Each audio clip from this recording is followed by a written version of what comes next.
TikTok पर आपने पाबंदी लगा दी, टिकटॉकर्स पर आपने पाबंदी लगा दी। क्यों?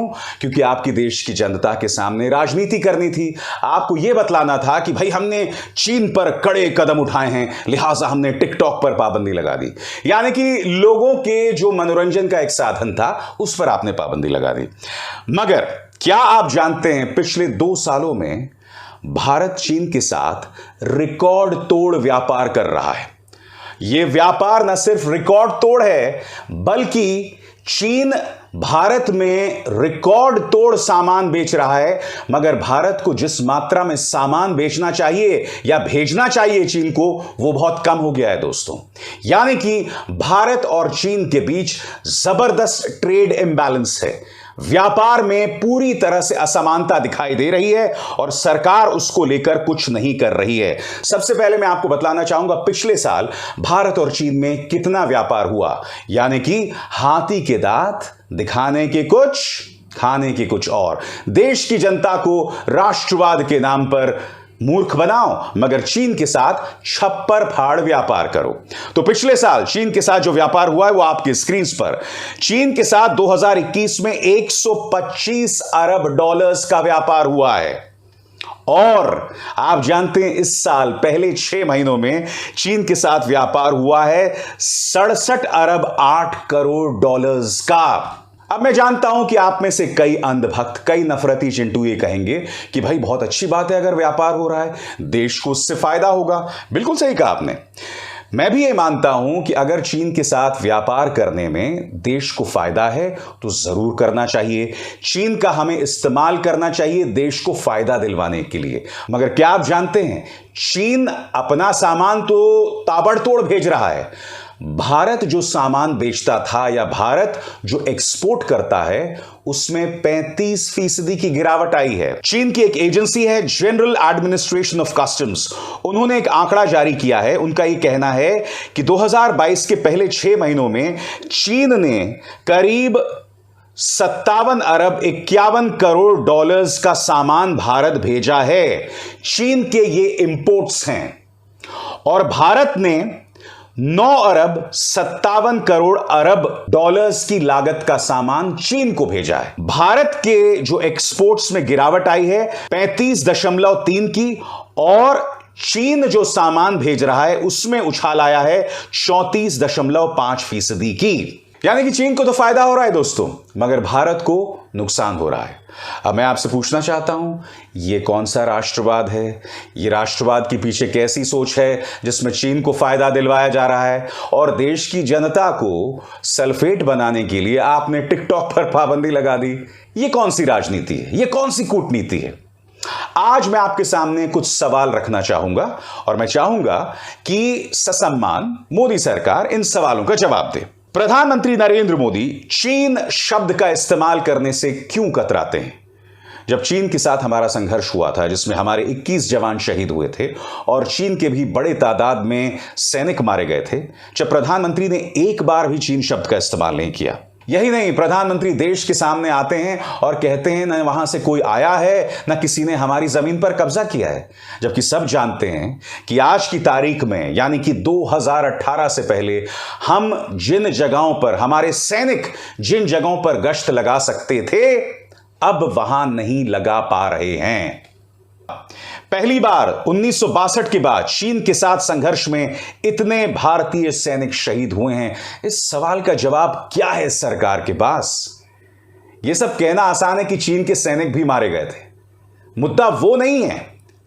हमारे एक एक सैनिक की जान कीमती है।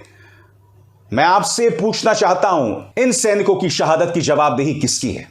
सबसे दुख की बात यह दोस्तों, मैं नहीं भूला हूं, आज तक पर एक कार्यक्रम चल रहा था और इनकी वो मोहतरमा स्क्रीन पर थी जिसने कहा था 2000 नोट के अंदर चिप है। तब इसने ये कहा था कि बॉर्डर पर जब हमें झटका लगता है, एलएसी में जब भारत को नुकसान पहुंचता है, तो इसकी जिम्मेदारी सरकार की थोड़ी ना है।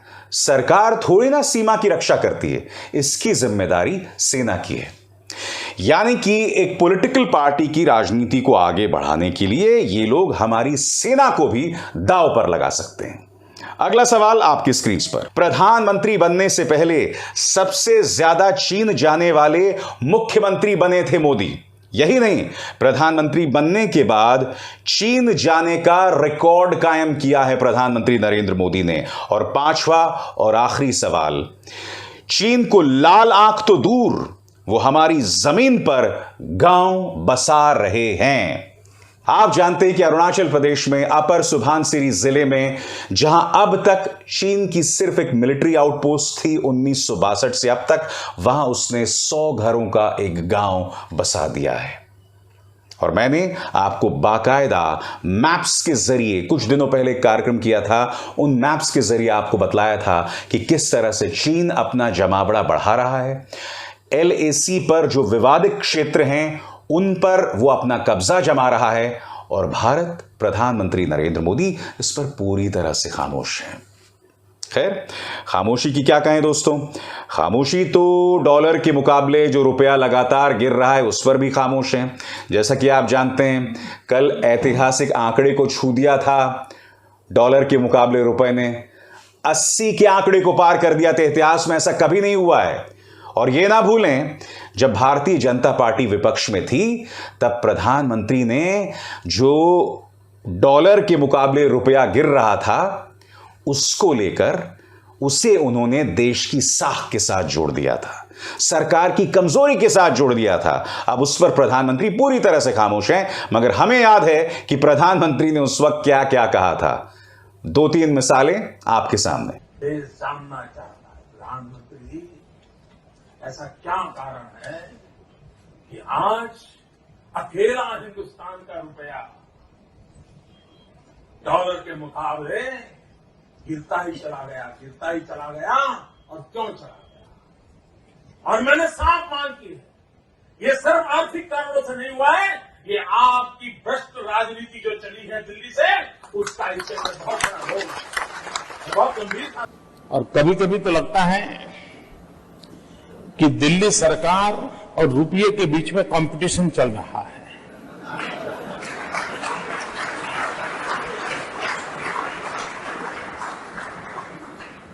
किसकी आबरू तेजी से गिरती चली जा रही है, कौन आगे जाएगा, इसकी कंपटीशन चल रही है। ये ऐसे नहीं होता मित्रों, मैं शासन में बैठा हूं, मुझे मालूम है इस प्रकार से रुपया इतनी तेजी से गिर नहीं सकता। अरे ये नेपाल का रुपया नहीं गिरता है, बांग्लादेश की करेंसी नहीं गिरती है, पाकिस्तान की करेंसी नहीं गिरती, श्रीलंका की करेंसी नहीं गिरती। क्या कारण है हिंदुस्तान का रुपया पतला होता जा रहा है? अब प्रधानमंत्री इन तमाम शब्दों को भूल गए हैं। उस वक्त बड़ी बड़ी बातें करना, उस वक्त इनकी विचारधारा को आगे बढ़ाने वाले कई लोग जो हैं वो ये कहते थे कि मोदी जी जैसे ही प्रधानमंत्री बनेंगे $1 40 रुपए का हो जाएगा। माननीय श्री श्री रविशंकर और रामदेव, उन्होंने भी, आपको याद है, काला धन के बारे में, डॉलर बनाम रुपए के बारे में क्या क्या कहा था।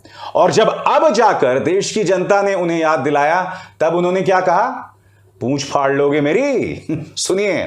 बाबा जी, आपने तो टीवी चैनल पर यह कहा था कि कौन सी सरकार आपको चाहिए, 40 रुपए पेट्रोल वाली सरकार, 300 रुपए सिलेंडर वाली सरकार। बाबा जी अच्छे भी कुछ आप ही ने कहा था सरकार बनी थी, आपने कहा था कि नहीं कहा था? बाबा जी मैंने कहा था पूछ पड़ेगा मेरी।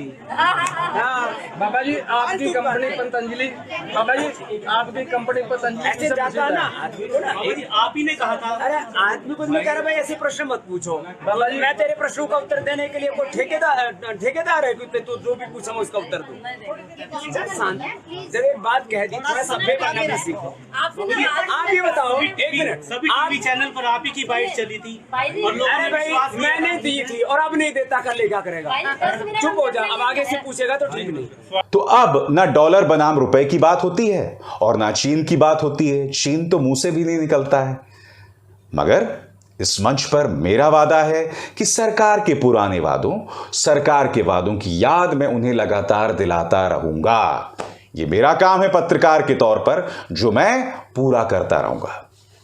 नमस्कार। स्वतंत्र और आजाद पत्रकारिता का समर्थन कीजिए, सच में मेरा साथी बनिए। बहुत आसान है दोस्तों, इस ज्वाइन बटन को दबाइए और आपके सामने आएंगे ये 3 विकल्प, इनमें से एक चुनिए और सच के इस सफर में मेरा साथी बनिए।